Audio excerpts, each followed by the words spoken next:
Hi മക്കളെ, എല്ലാവർക്കും wings അക്കാദമിയുടെ പുതിയൊരു വീഡിയോയിലേക്ക് സ്വാഗതം. ഇന്ന് നമ്മൾ +2 എക്കണോമിക്സിലെ ലാസ്റ്റ് ചാപ്റ്റർ ആയിട്ടുള്ള ഓപ്പൺ എക്കണോമി മാക്രോ എക്കണോമിക്സ് എന്ന് പറയുന്ന ചാപ്റ്റർ ആണ് ഡിസ്കസ് ചെയ്യാനായിട്ട് പോകുന്നത്. അപ്പോൾ ഈ ചാപ്റ്ററിലെ വളരെ സിമ്പിൾ ആയിട്ടുള്ള കുറച്ച് ക്വസ്റ്റ്യൻസ്, ഇമ്പോർട്ടന്റ് ക്വസ്റ്റ്യൻസ് മാത്രമാണ് നമ്മൾ എന്ത് ചെയ്യണേ ഈ ഒരു വീഡിയോയിൽ ഡിസ്കസ് ചെയ്യാനായിട്ട് പോകുന്നത്. ഓക്കെ, ഇമ്പോർട്ടന്റ് ചാപ്റ്റർ ആണ്, അതുപോലെ തന്നെ നമുക്ക് കുറച്ച് ക്വസ്റ്റ്യൻസ് വരുള്ളൂ. അത് സിമ്പിൾ ആയിട്ട് നമുക്ക് പഠിച്ചെടുക്കാനായിട്ട് പറ്റും. ഓക്കെ, അപ്പൊ നമുക്ക് ആദ്യം തന്നെ ഫസ്റ്റ് ക്വസ്റ്റ്യൻ നോക്കാം. Explain the working of A pegged exchange rate system with suitable diagram. എന്താണ് മക്കളെ ഈ പെഗ്ഡ് എക്സ്ചേഞ്ച് റേറ്റ് സിസ്റ്റം എന്ന് പറഞ്ഞാൽ? നമ്മൾ പഠിച്ചിട്ടുണ്ട് അല്ലെ. അതായത് ഫിക്സഡ് എക്സ്ചേഞ്ച് റേറ്റ് സിസ്റ്റത്തിന്റെ മറ്റൊരു പേരാണ് എന്ത്, ഈ പറയുന്ന പെഗ്ഡ് എക്സ്ചേഞ്ച് റേറ്റ് സിസ്റ്റം എന്ന് പറയുന്നത്. ഓക്കെ, അപ്പൊ നമ്മൾ 3 തരത്തിലുള്ള എക്സ്ചേഞ്ച് റേറ്റുകൾ പഠിച്ചിട്ടുണ്ട് അല്ലെ. എക്സ്ചേഞ്ച് റേറ്റുകൾ നമ്മൾ 3 തരത്തിൽ 3 ടൈപ്സിൽ പഠിച്ചിട്ടുണ്ട്. ഇങ്ങനെയൊക്കെയാണ് നമ്മൾ എക്സ്ചേഞ്ച് റേറ്റ് മെഷർ ചെയ്യുന്ന 3 ടൈപ്സ്. ഒന്നാമത്തെയാണ് ഫ്ലോട്ടിംഗ് എക്സ്ചേഞ്ച് റേറ്റ് അല്ലെ. അതായത് ഫ്ലെക്സിബിൾ എക്സ്ചേഞ്ച് റേറ്റ്, നമുക്ക് ഡിമാൻഡും സപ്ലൈക്കും അനുസരിച്ചിട്ട് ഉണ്ടാകുന്ന എക്സ്ചേഞ്ച് റേറ്റിൽ ഉണ്ടാകുന്ന വ്യത്യാസം. ഓക്കെ, അതുപോലെ തന്നെ പിന്നെ നമ്മൾ പഠിച്ചതാണ് fixed exchange rate. Fixed exchange rate എന്ന് പറയുമ്പോൾ ഗവൺമെന്റ് അല്ലെങ്കിൽ സെൻട്രൽ ബാങ്ക് എന്ത് ചെയ്യും, നമ്മുടെ എക്സ്ചേഞ്ച് റേറ്റ് ഡിറ്റർമൈൻ ചെയ്യുന്നു. അതാണ് ഫിക്സഡ് എക്സ്ചേഞ്ച് റേറ്റ് എന്ന് പറയുന്നത്. വേറൊരെണ്ണം കൂടി നമ്മൾ പഠിച്ചിട്ടുണ്ട്, managed floating exchange rate. Managed floating exchange rate എന്ന് പറഞ്ഞു കഴിഞ്ഞാൽ എന്താണ്, നമ്മുടെ ഫിക്സഡ് എക്സ്ചേഞ്ച് റേറ്റിന്റെയും അതുപോലെ തന്നെ ഫ്ലെക്സിബിൾ എക്സ്ചേഞ്ച് റേറ്റിന്റെയും ഒരു മിക്സ്ചർ ആണ് അല്ലെ. രണ്ടിന്റെയും ഒരു കൂടിച്ചേർന്ന ഒരു വേർഷൻ ആണ് എന്ത്, നമ്മുടെ മാനേജ്ഡ് ഫ്ലോട്ടിംഗ് എക്സ്ചേഞ്ച് റേറ്റ് എന്ന് പറയുന്നത്. ഓക്കെ, അതിൽ ആരൊക്കെ ഉണ്ട്, ഗവൺമെന്റും ഉണ്ട്, അതുപോലെ തന്നെ നമ്മുടെ മാർക്കറ്റ് ഫോഴ്സസ് ആയിട്ടുള്ള ഡിമാൻഡും സപ്ലൈ ഉണ്ട്. ഇവർ രണ്ടുപേരും കൂടി ചേർന്നിട്ടാണ് എന്ത് ചെയ്യുക, നമ്മുടെ എക്സ്ചേഞ്ച് റേറ്റ് എക്കണോമിയിൽ ഫിക്സ് ചെയ്യുന്നത്. അപ്പോൾ നമുക്ക് ഈ ഒരു ക്വസ്റ്റ്യനിൽ ക്വസ്റ്റ്യൻ പേപ്പറിൽ ചോദിച്ചിട്ടുള്ള ഒരു ക്വസ്റ്റ്യൻ ആണ്.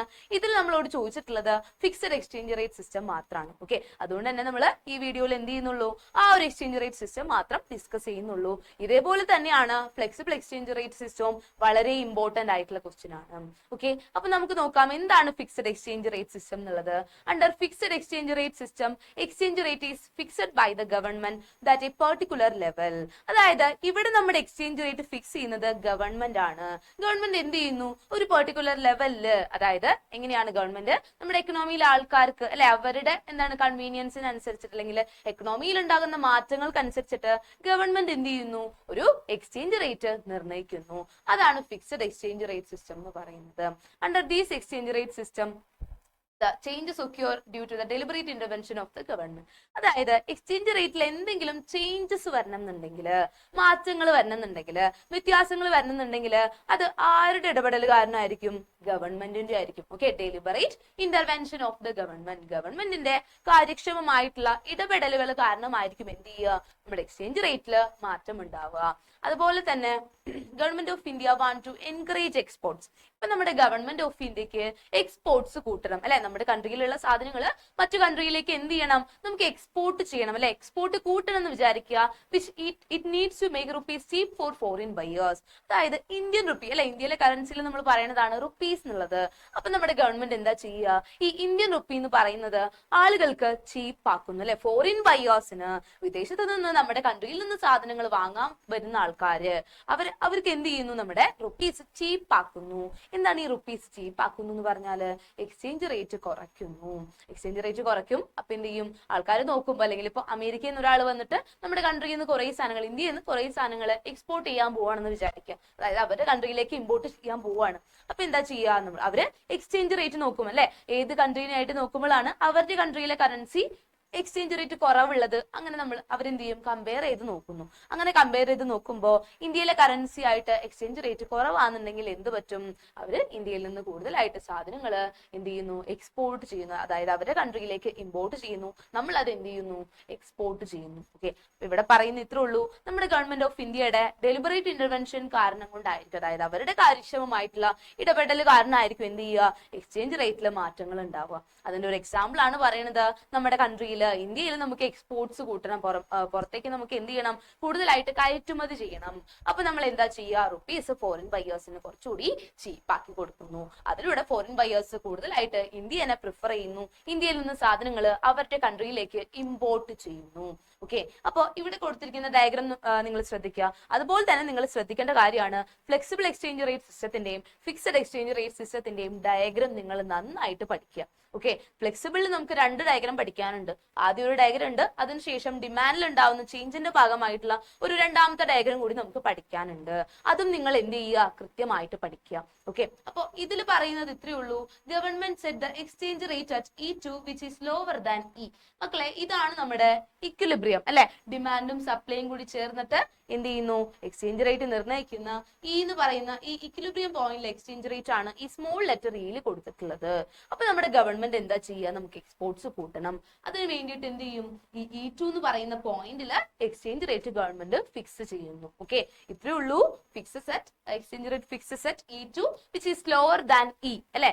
E എന്ന് പറയുന്ന പോയിന്റിനേക്കാളും താഴെ ആയിട്ടുള്ള E2 എന്ന് പറയുന്ന പോയിന്റില് ഗവൺമെന്റ് എക്സ്ചേഞ്ച് റേറ്റ് ഫിക്സ് ചെയ്യുന്നു. ഇത്രയും മാത്രമാണ് എന്തിൽ പറയണേ, ഫിക്സ്ഡ് എക്സ്ചേഞ്ച് റേറ്റ് സിസ്റ്റത്തിൽ പറയുന്നത്. അപ്പൊ നിങ്ങൾ ഈ ഒരു ടോപ്പിക് പഠിക്കാൻ എടുക്കുമ്പോൾ ആദ്യം തന്നെ കുറച്ച് മെയിൻ പോയിന്റ്സ് മനസ്സിൽ ഓർത്ത് വെക്കുക. ഇത് ആരാണ് ഡിറ്റർമൈൻ ചെയ്യുക, ഗവൺമെന്റ് ആണ് അല്ലെ. ചേഞ്ചസ് ഉണ്ടാക്കണമെങ്കിൽ അത് ആർക്കേ പറ്റുള്ളൂ, ഗവൺമെന്റിനെ പറ്റുള്ളൂ. അതുപോലെ തന്നെ നമ്മുടെ ഡിമാൻഡും സപ്ലൈയും എന്ത് ചെയ്യണില്ല, ഇതിൽ വലിയ രീതിയിൽ ഇടപെടലുകൾ നടത്തണില്ല. അതുപോലെ തന്നെ പിന്നെ നിങ്ങൾ എന്ത് ചെയ്യുക, ആ ഒരു റുപ്പീസ് ചീപ്പ് ആക്കുന്നതിന്റെ എക്സാമ്പിൾ കൂടി പഠിക്കുക അല്ലെ. ഗവൺമെന്റ് ഓഫ് ഇന്ത്യക്ക് എക്സ്പോർട്ട് കൂട്ടണം, അതിന്റെ ഭാഗമായിട്ട് എന്ത് ചെയ്യും, റുപ്പീസ് ഫോറിൻ ബയേഴ്സിന് ചീപ്പ് ആക്കുന്നു. ഓക്കെ, ഇത്രയേ ഉള്ളൂ. ഇത്രയും കാര്യങ്ങൾ പഠിക്കുക, ഡയഗ്രാം കൃത്യമായിട്ട് വരയ്ക്കുക, ഡയഗ്രത്തിലെ കോൺസെപ്റ്റ് നിങ്ങൾക്ക് മനസ്സിലാക്കുക. ഇക്വിലിബ്രിയത്തിന് താഴെയുള്ള പോയിന്റിലേക്ക് ഗവൺമെന്റ് എന്ത് ചെയ്യും, എക്സ്ചേഞ്ച് റേറ്റ് ഫിക്സ് ചെയ്യുന്നു. ഇത്രയും മാത്രമേ ഇതിൽ പറയുന്നുള്ളൂ. ഓക്കെ, ഇമ്പോർട്ടന്റ് ആയിട്ട് പഠിക്കുക. വളരെ ഇമ്പോർട്ടന്റ് ആയിട്ടുള്ള ക്വസ്റ്റ്യൻ ആണ്, എല്ലാ ക്വസ്റ്റ്യൻ പേപ്പറിലും ചോദിക്കാറുള്ളതാണ്. അതുപോലെ തന്നെ എല്ലാ ക്വസ്റ്റ്യൻ പേപ്പറിലും ചോദിക്കാറുള്ള ഒരു 2 മാർക്ക് ക്വസ്റ്റ്യൻസ്, അതായത് ഷോർട്ട് ക്വസ്റ്റ്യൻസിന്റെ ആ ഒരു സെറ്റില് എപ്പോഴും ചോദിച്ചു കാണാറുള്ള, മെയിൻ എക്സാമിനും അതുപോലെ തന്നെ മോഡൽ എക്സാമിനും എപ്പോഴും ചോദിച്ചു കാണാറുള്ള ഒരു ക്വസ്റ്റ്യൻ ആണ് distinguish nominal exchange rate and real exchange rate. 2 രീതിയിലുള്ള എക്സ്ചേഞ്ച് റേറ്റ് ഉണ്ട്, റിയൽ എക്സ്ചേഞ്ച് റേറ്റും അതുപോലെ തന്നെ നോമിനൽ എക്സ്ചേഞ്ച് റേറ്റും അല്ലെ. നമ്മൾ ഈ റിയലും നോമിനലും വേറൊരു ചാപ്റ്ററിൽ പഠിച്ചിട്ടുണ്ട്. ഏതാണ്, നാഷണൽ ഇൻകത്തിൽ അല്ലെ. Real GDP nominal GDP. അതേപോലെ തന്നെയാണ് ഇവിടെ നോമിനൽ എക്സ്ചേഞ്ച് റേറ്റും റിയൽ എക്സ്ചേഞ്ച് റേറ്റും. മക്കളെ, എന്താണ് ഈ നോമിനൽ എക്സ്ചേഞ്ച് റേറ്റ് ഒന്ന് നോക്കിയേ. The amount of domestic currency to be paid to purchase a 1 unit of foreign currency is known as nominal exchange rate system. അതായത് എത്ര എമൗണ്ട് ഓഫ് ഡൊമസ്റ്റിക് കറൻസി. എന്താണ് ഈ ഡൊമസ്റ്റിക് കറൻസി, നമ്മുടെ കൺട്രിയിലെ currency അല്ലെ. നമ്മളിപ്പോ ഇന്ത്യയിലെ കറൻസി, അതായത് ഇന്ത്യൻ റുപ്പി ആണ് എന്ത്, നമ്മുടെ ഡൊമസ്റ്റിക് കറൻസി എന്ന് പറയുന്നത്. The amount of domestic currency to be paid to purchase 1 unit of foreign currency.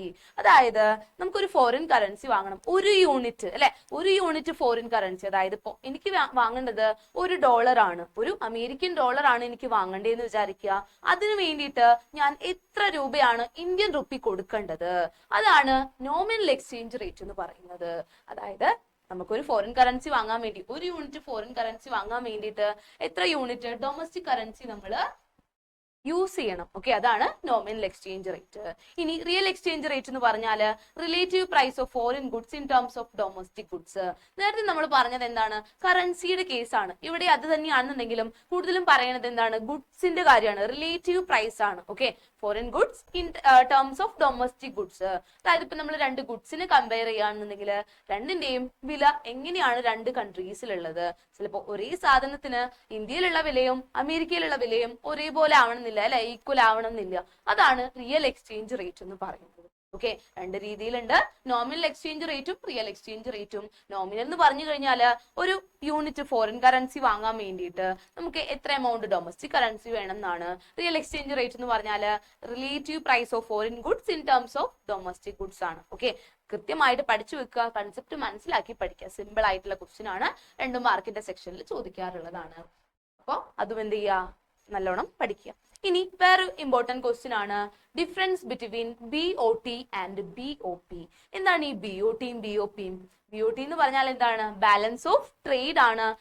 BOP എന്ന് പറഞ്ഞാലോ ബാലൻസ് ഓഫ് പേയ്മെന്റ് ആണ്. ഓക്കെ, ഇത് രണ്ടും തമ്മിലുള്ള ഡിഫറൻസ് നമുക്ക് എന്ത് ചെയ്യാം, എക്സാമിന് ഇമ്പോർട്ടന്റ് ആയിട്ട് ചോദിക്കാറുണ്ട്.